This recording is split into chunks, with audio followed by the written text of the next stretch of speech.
এরপরে কোনোদিন হয়তো বলবে ক্রিকেট খেলার দরকার নেই, ক্রিকেটের আকৃতির কেক তৈরি করে ওটা নিয়ে বিরাট কোহলি গায়ে মাখুক। এদের কোনো বাস্তব জ্ঞান নেই। পৃথিবীতে অন্তত 5,000 বিমানবন্দর আছে, তার মধ্যে ভারতবর্ষের বাইরে 4,900 আছে। সেই সব জায়গায় কি মাংস খাওয়া বন্ধ করে দেওয়া হয়েছে? এগুলো হচ্ছে মানে ওই গরুর দুধে সোনা আছে টাইপের কেস। এইসব বলে বিজেপি নিজেকে আরও হাস্যাস্পদ করে, নিজেকে আরও দেউলিয়া প্রমাণ করে। নন্দ কুমার গুজ্জার উত্তরপ্রদেশের একজন এমএলএ, তিনি বলছেন যে সমস্ত মিট শপ বন্ধ করে দিতে হবে এবং দোকানদার যদি পালিয়ে যায় তাকে গুলি করে দিতে বলছেন এবং পুলিশকে জোরপূর্বক অনেক কটা দোকানদারকে ধরিয়েও দিয়েছেন এবং পুলিশ তাদেরকে গ্রেপ্তার করছে জোরপূর্বক। কি বলবেন? নন্দকুমার গুজ্জারকে জবাব দিতে হবে যে নরেন্দ্র মোদী যে বিদেশে গিয়ে এলন মাস্ককে ডেকে এনেছেন, এলন মাস্ক কি ভারতে এসে ম্যাকারনি আর পনির খাবেন? এলন মাস্ক যদি মাংস খেতে যান তাহলে কি নন্দকুমার গুজ্জার তাকে তাড়া করবেন? ডোনাল্ড ট্রাম্প, যাকে দেখে নরেন্দ্র মোদী সবচেয়ে বেশি স্লোগান দেন, যার একটা ধমকে নরেন্দ্র মোদী পাকিস্তানের সঙ্গে অপারেশন সিন্দুর থামিয়ে দিলেন, সেই ডোনাল্ড ট্রাম্প তো মাংস ছাড়া কিছু খান না, অধিকাংশ সময় তিনি বিফ বার্গারই খান। আচ্ছা, ধরে নিলাম যদি চিকেন বার্গার খেতে চান, তাহলে কি নন্দকুমার গুজ্জার ডোনাল্ড ট্রাম্পকে তাড়া করবেন? ডোনাল্ড ট্রাম্পের দিকে বন্দুক নিয়ে ছেড়ে যাবেন? বিজেপির এই যে দ্বিচারিতা, ভারতবর্ষের মধ্যে একটা হিন্দু হিন্দু ভাব দেখানো আর বিদেশে গেলেই মুসলমানদের কাছ থেকে টাকা নেওয়া। আইপিএলের কোথায় করেন অমিত শাহ ছেলে জয় শাহ সৌদি আরবে, তখন আইপিএলের ক্রিকেটাররা কি অন্য কিছু খায়? তারা কি মাংস খায় না? বিজেপি এই দ্বিচারিতা করে ভারতবর্ষকে পেছনের দিকে ঠেলে দিচ্ছে।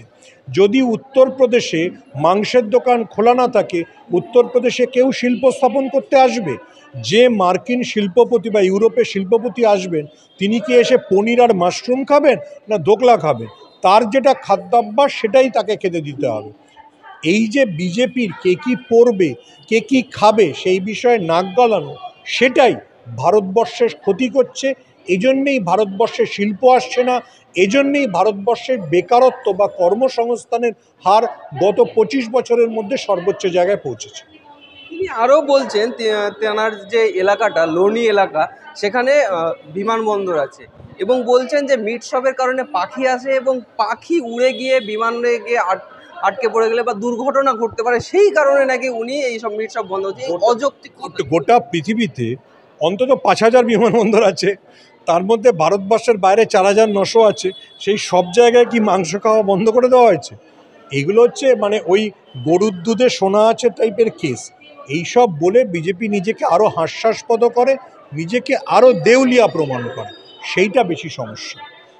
এতে বিজেপির, আবারও বলছি, নরেন্দ্র মোদী যে এত চেষ্টা করছেন বিদেশ থেকে শিল্প নিয়ে আসতে, লোনিতে এয়ারপোর্টে যিনি নামবেন তিনি কোন বার্গার খাবেন? মাশরুম? মানে মাশরুম খাইয়ে এলন মাস্ককে দিয়ে আর্টিফিশিয়াল ইন্টেলিজেন্সের ব্যবসা হবে? এইসব বাজে কথা বন্ধ করলে ভারতবর্ষের উপকার।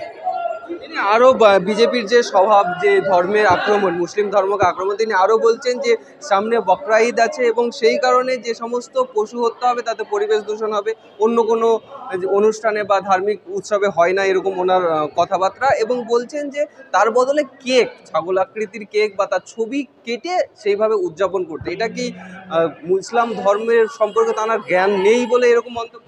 এরা বেসিক্যালি উন্মাদ, পড়াশুনো করেনি, হোয়াটসঅ্যাপ ইউনিভার্সিটিতে আছে। এরপরে কোনোদিন হয়তো বলবে ক্রিকেট খেলার দরকার নেই, ক্রিকেটের আকৃতির কেক তৈরি করে ওটা নিয়ে বিরাট কোহলি গায়ে মাখুক। এদের কোনো বাস্তব জ্ঞান নেই।